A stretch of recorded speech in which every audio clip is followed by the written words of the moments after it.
Bonjour à tous et bienvenue dans cette partie de la formation. Nous allons continuer avec la mise en forme et voir la partie qu'on a ici, le select, et cette partie qu'on a là.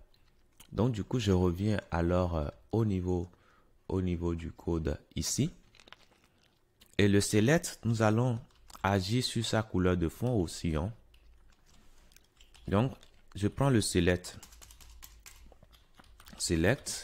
Sa couleur de fond, nous allons le mettre au niveau du background. C'est ça, c'est son background.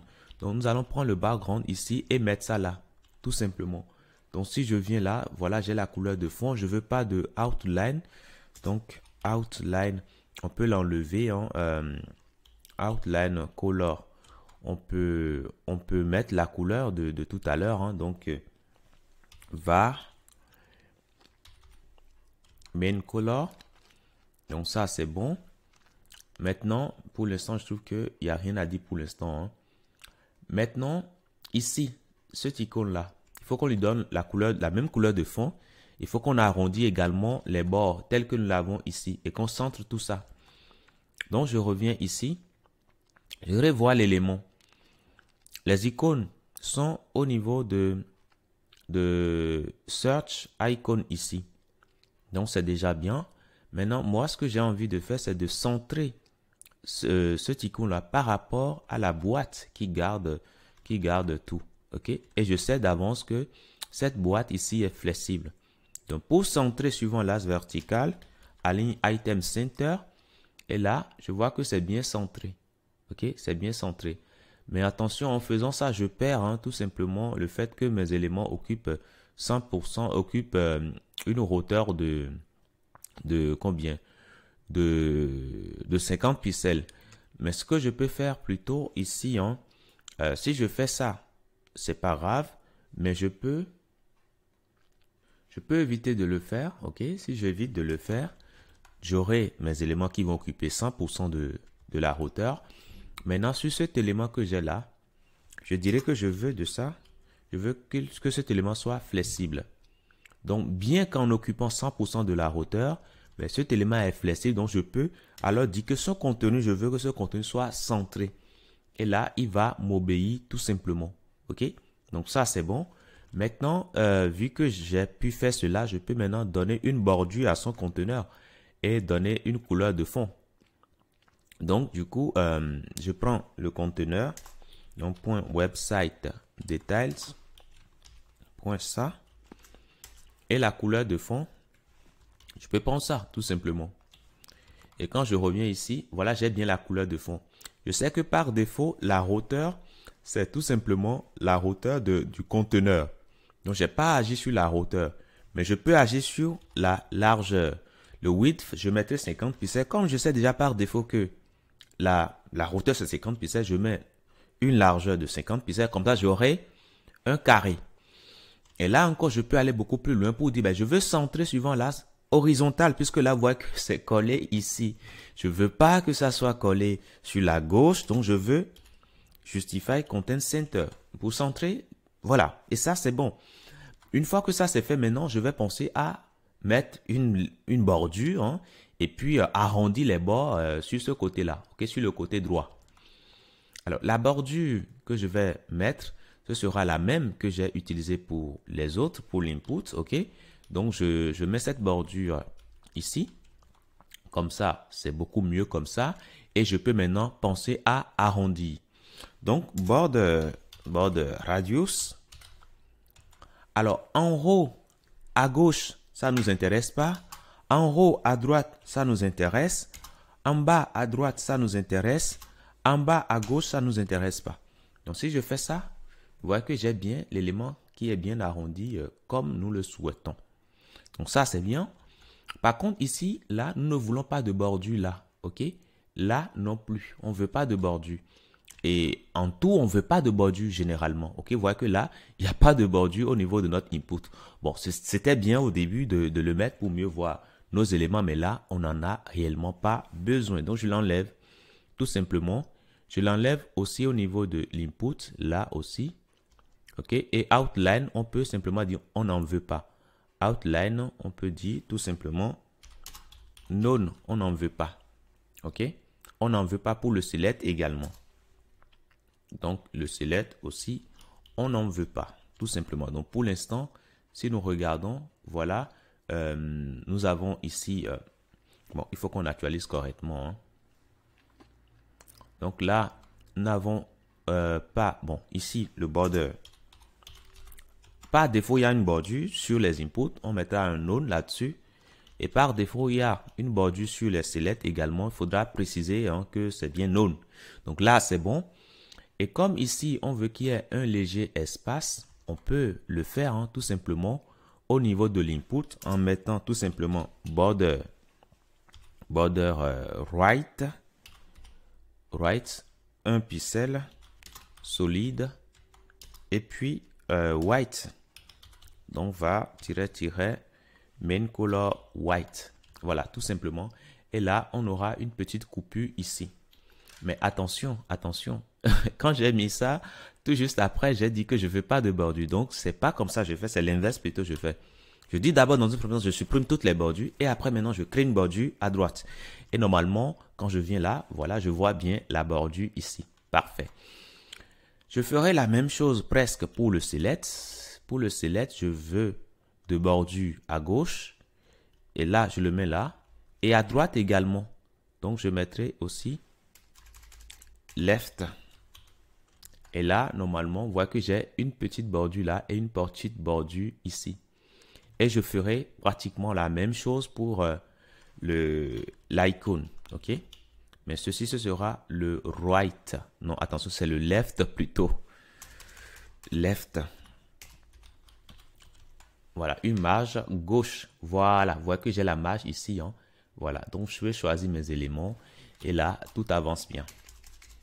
L'idéal, c'est de changer le font size de mes éléments. Ça, je peux le faire directement. Le select et puis le input.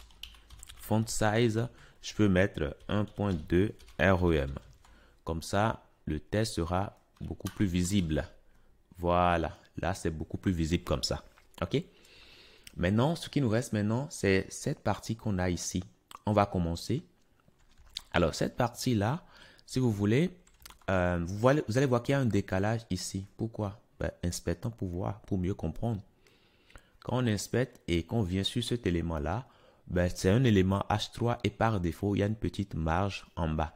Ce qui est tout à fait normal, mais nous n'en voulons pas. Donc, du coup, nous allons venir ici, au niveau de web, site détail, point.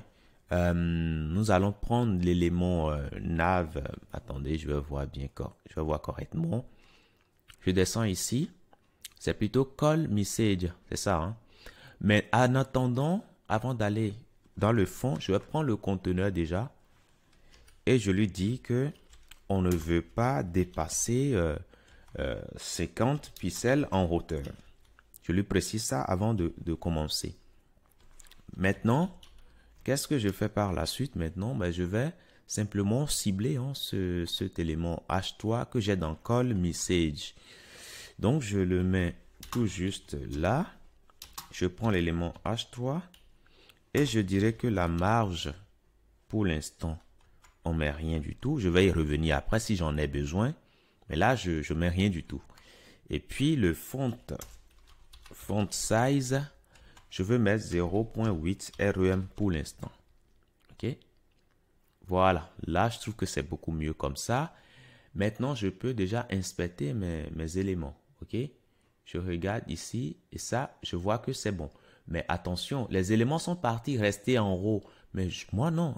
Je ne veux pas qu'ils restent en haut. Je veux qu'ils soient centrés. OK? C'est de ça que j'ai besoin. Et pour que ces éléments puissent être centrés, j'avais déjà dit que c'est flexible. Donc, aligne Item Center pour les centrer suivant l'axe vertical. Donc, je vais actualiser normalement ici. Voilà, et c'est bien centré. C'est bon, c'est parfait. Maintenant, je vais continuer. L'icône de téléphone ici, il faut que ça soit un peu plus grand. OK? Comme ce que nous avons là. Donc, du coup, nous allons le faire. Donc, je vais prendre ça et aller cibler l'icône que j'ai dedans. Donc, je prends ça et je prends l'icône font size 1.5 REM. REM, comme ça. Et ce faisant, si je reviens ici, on actualise. Voilà, c'est beaucoup plus visible. Allons à 2. À 2, je trouve que ce serait mieux. Voilà, c'est mieux comme ça et c'est beaucoup plus visible. Mais attention, ce que nous venons de faire ne va pas s'appliquer seulement à ce qu'on a dans Call Icon. On aurait besoin également que ça s'applique également à tous les autres icônes que nous avons dans Webset Icon. Donc, ce faisant, nous allons alors indiquer que nous voulons l'appliquer non seulement à Call Icon, mais également aux éléments qui se trouvent dans Webset Icon. Et là, normalement, voilà, on a quelque chose de mieux comme ceci. OK? Donc ça, c'est déjà pas mal. Maintenant, qu'est-ce qu'il reste à faire? Le test qu'on a ici, on peut l'agrandir légèrement hein, et rendre ça en gras aussi. Non, pardon, en majuscule. Donc, du coup, ce test-là, on peut le faire ici. Test transform. On mettra uppercase. OK, uppercase. Ça, c'est bon. Et du coup, we call us. Il n'y a pas de now. Donc, voilà, on l'enlève. Voilà. Donc là, c'est beaucoup mieux comme ça. Et puis, le font size, on peut rester à 9. Hein. À 9, je pense que ça devrait faire l'affaire. La couleur maintenant du test. Puisque là, si vous regardez la couleur, c'est gris. Donc, on va changer cette couleur à gris. Donc, color va main color gray. Gray, tout simplement. Donc là, c'est bon. Maintenant, le numéro de téléphone, il faut qu'on rende ça gras. Donc, c'est plutôt l'élément A que nous avons à l'intérieur. Donc, je reviens alors ici. Et je prends l'élément A. Donc, au lieu de mettre H3, je mettrai A. Font weight bold. Tout simplement. Et là, normalement, tout doit se passer correctement si la page est bien actualisée. Je ne souhaite pas que l'élément soit collé comme ça au téléphone, c'est-à-dire à l'icône. Donc ça, nous pouvons le faire hein, comme nous avons ici l'icône ici de téléphone. Nous avons le message ici et les deux sont flexibles. Hein, donc du coup, puisque la boîte est flexible, donc on pourra définir un gap de 10 ici pour les séparer un tout petit peu. Donc si je reviens ici, qu'est-ce qui se passe? On actualise et là, vous voyez qu'on a un léger gap ici. Donc ça, c'est déjà pas mal. On a les icônes. Les icônes également, on peut définir un léger gap, ok, pour que les icônes ne soient pas collées. Gap de 10. Donc ça, c'est bon. On actualise et là, tout se passe correctement. Quand on vient sur un élément, voilà, on voit bien. Voilà. Donc ça, c'est bon. Dans la prochaine partie, nous allons gérer l'aspect responsive. Donc lorsqu'on commence par réduire la taille d'écran, qu'est-ce qui va se passer sur les médias de taille très petite? Je vous dis merci et à tout de suite dans la prochaine.